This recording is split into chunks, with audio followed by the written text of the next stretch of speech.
Salut à tous, c'est Ilyes, j'espère que vous allez bien. On se retrouve aujourd'hui pour le débrief de l'arrêt 16 qui vient de se terminer il y a quelques heures seulement. Et je dois vous dire une chose, c'est que l'événement est une réussite totale. Spectaculaire, passionnant. Pourquoi? Eh bien parce qu'on a eu droit à 100% de finish, ce qui est quand même rare dans un événement de MMA. 100% de finish, la soirée a commencé tambour battant, j'ai envie de dire, avec le KO le plus rapide de l'histoire de l'organisation au bout de 10 secondes seulement. L'immense majorité des Français a performé, est ressorti vainqueur de cet arrêt 16, mais avec vraiment des prestations très qualitatives. Je pense à Virgile, je pense à Axel Solal, Lunay, Daguiri Mavov qui s'est imposé sur un gros KO technique pour son retour à la compétition, Youssouf Binaté qui a décroché le 4e KO au premier round de sa carrière sur 4 combats. Non, franchement, c'était tout simplement exceptionnel et très divertissant cet arrêt 16. Alors évidemment que le combat que le public attendait avec beaucoup d'impatience et spectateurs du Dôme de Paris, c'était le combat principal qui opposait Baïsangour Shamsudinov alias Baki à Efraïn Escudero. Ce qui était intéressant dans ce combat, c'est que c'était le premier main event pour Baki. On pouvait se dire que la pression elle était quand même gigantesque sur ses épaules, d'autant plus qu'il y a eu quelques changements de programme quelques semaines avant le combat. Changement d'adversaire, premièrement, et puis Baki devait affronter Escudero pour le titre chez les poids welter de l'ARES. Finalement, le combat ne s'est pas fait pour le titre, c'est fait en catchweight à 81 kg, puisque l'équipe du Mexicain a annoncé à l'ARES que c'était impossible pour qu'Escudero puisse valider les 77 kg lors de la pesée. Malgré ces changements, malgré aussi la différence en termes d'expérience entre les deux combattants, je rappelle quand même qu'Escudero c'est un vieux de la vieille, c'est un vétéran du MMA. Il a côtoyé les meilleures organisations du monde, l'UFC, le Bellator, le PFL. 49 combats professionnels à son actif. Il a débuté les arts martiaux mixtes de manière professionnelle. Baki n'avait que 6 ans à l'époque. Baïsangour, 7 combats professionnels seulement, 21 ans.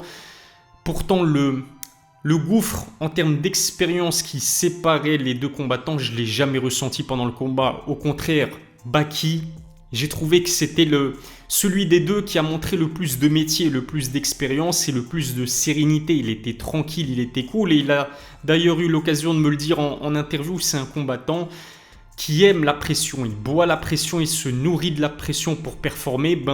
Si on en déduit que ce combat était certainement le combat où il avait le plus de pression sur les épaules, il a performé de manière parfaite. Il a mis la pression justement, en fait, il a retourné la pression qu'il avait sur ses épaules. Il l'a retourné contre Escudero, il lui a mis une pression folle, il l'a pressé quasiment contre la cage. Son striking, oh là là là là, mais le striking de Baki est en constante progression et c'est vraiment fascinant de le voir évoluer à chacun de ces combats. Et notamment dans son striking, parce qu'on sait que Baki étant tchétchène, comme tous les combattants originaires de ces régions-là, que ce soit la Tchétchénie ou le Daghestan, sont des combattants qui sont à l'aise dans la lutte. Et on le sait, Baïsangour est très à l'aise dans la lutte. Par contre, juste avant de poursuivre, remerciement particulier à Others Nutrition qui sponsorise mes vidéos. Others, c'est une marque de compléments alimentaires produite à 100% sur base de végétaux. Les produits sont sains et leur prix défie toute concurrence. Avec le code COVER10, vous bénéficiez de 10% de réduction. Si ça vous intéresse, rendez-vous sur leur site, le lien se trouve dans la description. Ce qui était intéressant de savoir, c'était effectivement si son striking avait continué de progresser. La réponse, c'est un grand oui. Les jabs qu'il a envoyé Escudero qui ont transpercé la garde du Mexicain. Je pense que ces jabs-là ont dû lui envoyer des décharges électriques dans sa colonne vertébrale parce qu'en plus d'être précis, ils étaient puissants. Et puis les crochets de Baïsangour qui ont sonné à plus d'une reprise Escudero, mais comme tout bon Mexicain qui se respecte, il a plié mais il n'a jamais rompu. Mais on pouvait voir sur son visage et dans son body language, dans son faciès que oui, ces crochets-là lui ont fait très mal. Intelligence de combat de la part de Baïsangour qui a travaillé la tête, mais pas seulement, qui a travaillé les jambes avec ses kicks, qui a travaillé le corps avec de sacrés body shots qui ont dû faire très mal à Escudero, qui ont dû lui couper le souffle. Alors encore une fois, c'est vrai que le Mexicain montre énormément de résistance, mais je trouvais que Baki a très rapidement annihilé toutes les qualités d'Escudero qui, on le sait, est un lutteur d'exception visiblement et qui n'a jamais réussi à mettre en place sa lutte Très rapidement, j'ai trouvé qu'Escudero avait montré des signes de fatigue, mais je pense que c'est dû à la pression incroyable que lui a infligé Baïsangour, et puis aussi le fait de l'avoir vu travailler le corps d'Escudero a tout simplement esquinté le Mexicain. Ça a quand même été jusqu'à la deuxième reprise. Baki s'est imposé sur KO technique, sur du gros grand end punch. Je sais pas le nombre de coups qu'il a mis consécutivement, ça peut chiffrer dans les 30 voire dans les 40. L'arbitre en a eu marre, n'a pas voulu que Escudero subisse trop de dégâts qui auraient pu être très dangereux pour son intégrité physique. Je rappelle quand même qu'Escudero, il a quand même 37 ans, c'est véritablement un vétéran du MMA, et un coup en trop aurait pu être dramatique, en sachant que Baki a vraiment infligé un grand end punch d'une très très grande agressivité. Le fait que Baki ait utilisé la pression pour fatiguer Escudero, ça me rappelle, toute proportion gardée bien évidemment, mais ça m'a un petit peu rappelé Khabib face à Justin Gaethje.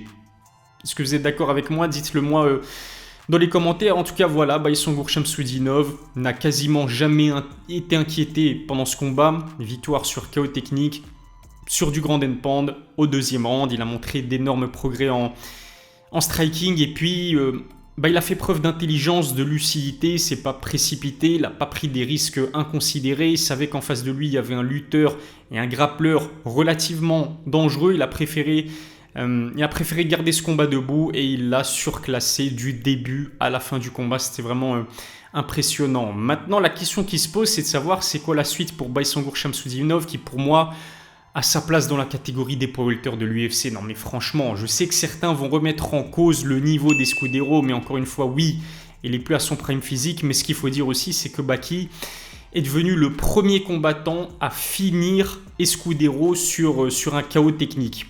Généralement, Escudero, quand il s'incline, et certes il a énormément de défaites à son actif, mais il s'incline sur des décisions unanimes, sur des décisions partagées. Rares sont les combattants qui ont réussi à le terminer. Parmi eux se trouve un certain Charles Oliveira. C'est vous dire le niveau de résistance d'Escudero. Baki devient donc à 21 ans l'un des rares à l'avoir finalisé, et le seul à l'avoir finalisé sur KO technique. Ça reste un nom prestigieux, ça reste un nom ronflant dans le MMA mondial. Fernand Lopez n'a cessé de répéter que sur Fight Matrix, il avait 200 places, il était à 200 places au-dessus de Baïsangour Shamsudinov. Je pense que ça reste un adversaire, certes, qui n'est pas au sommet de son art, mais qui reste assez intéressant pour Baïsangour Shamsudinov, et qui reste intéressant à ajouter dans son tableau de chasse. Du coup, je vous disais, pour Baki, c'est quoi la suite? Pour moi, il y a deux possibilités. Le combat pour la ceinture poids welter à l'Ares. Fernand Lopez a confirmé qu'il était bel et bien le prochain et qu'il méritait le title shot. D'ailleurs, il devait déjà disputer la ceinture welterweight à l'Ares sur ce combat-là. Malheureusement pour lui, ça s'est fait en catchweight. Et mis à part un combat pour le titre Ares dans la division des poids welter, Baïsangour est déjà prêt pour aller à l'UFC. Alors, est-ce qu'il est prêt pour se frotter au top 15 de l'UFC à l'heure actuelle? Évidemment non. Il n'a que 21 ans, il a encore une marge de progression tout simplement extraordinaire. Mais je trouve que pour un combattant de 21 ans, physiquement extrêmement solide. Est-ce que vous avez vu le dos de Baïsangour? C'est un truc de fou, d'une épaisseur folle, et puis mentalement aussi, beaucoup de sérénité, beaucoup de calme. Grosse confiance en lui, mais il n'est pas dans l'arrogance. C'est ça qui est bien avec Baki. Je trouve qu'il a déjà une maturité digne d'un combattant qui a une vingtaine de combats à son actif et âgé de 30 ans, ce qui n'est pas encore le cas avec Baïsangour. Pour moi, il est prêt pour l'UFC Paris. Franchement, imaginez Baïsangour Shamsudinov à l'UFC Paris, je signe dès demain. Mais pour moi, si j'étais son manager en tout cas, je lui dirais que l'UFC forcément va lui ouvrir ses portes à un moment ou à un autre. D'ailleurs, Fernand Lopez a confié que Sean Shelby, l'un des matchmakers de l'UFC, a certainement regardé son combat à l'Ares 16.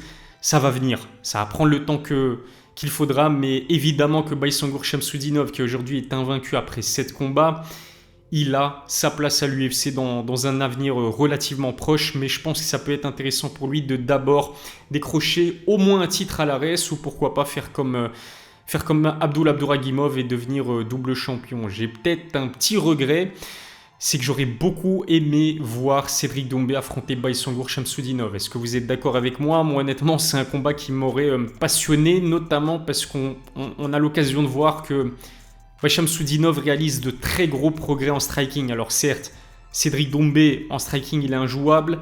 Multiple champion du monde de kickboxing, dont plusieurs titres au Glory, qui est l'organisation numéro 1 du kickboxing. Mais ce qu'il faut se dire, c'est que c'est pas du kickboxing, c'est du MMA. Et là, le danger que représente Baïsangour au sol, déjà premièrement, et le fait qu'on peut être quasiment sûr que avec l'intelligence qu'il a et le fight IQ qu'il a pour son jeune âge, Baki aurait essayé d'amener ce combat au sol, évidemment. Est-ce que Cédric Doumbé aurait réussi à défendre les multiples amenés au sol de Baïsangour? Franchement, et c'est ce qui est intéressant avec ce potentiel combat, c'est que d'un côté, on a les fans de Baki qui sont convaincus que Baïsangour va rouler sur Cédric Doumbé, mais c'est exactement l'inverse avec les fans de Cédric Doumbé qui sont convaincus à 100% que Cédric mangerait Baïsangour tout cru. Pour moi, ça reste un combat plutôt indécis et c'est la raison pour laquelle j'aurais aimé le voir, à moins que Baki ne décide de signer au PFL. Mais je doute que ça puisse se faire dans un avenir proche. Voilà, je pense que j'ai tout dit. Extraordinaire soirée de l'arrêt 16. Cerise sur le gâteau, cette performance XXL signée Baïsangour Shamsudinov. Si ça n'est pas encore fait, abonnez-vous à ma chaîne, activez la cloche pour recevoir les notifications, lâchez un pouce bleu, c'est très important. Dites-moi ce que vous avez pensé de l'arrêt 16 dans les commentaires et de la performance de Baïsangour Shamsudinov. Je vous laisse, je vous donne rendez-vous très vite pour une nouvelle vidéo. D'ici là, prenez soin de vous.